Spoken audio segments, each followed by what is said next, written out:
साखर कारखानदारी वाचवण्यासाठी आता राज्य सरकारनंच पुढाकार घ्यावा, पवारांची मागणी। पण मुख्यमंत्र्यांनी पुन्हा वाजवली नकाराची घंटा।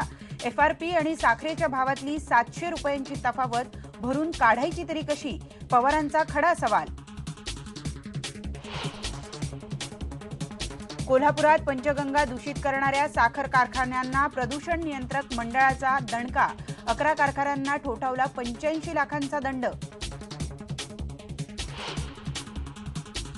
पुण्यानजीकच्या उरळी गावात 10वीच्या परीक्षा केंद्राबाहेरच लगीन घाईचा घाट। आयबीएन लोकमतनं लक्ष वेधूनही शाळेचा अडेल तट्टूपणा कायम।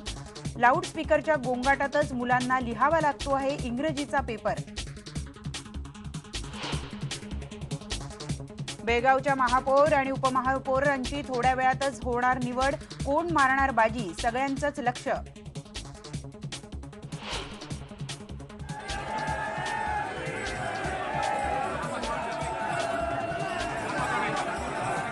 देहू नगरीत आज जगद्गुरू तुकाराम महाराजांचा बीज सोहळा।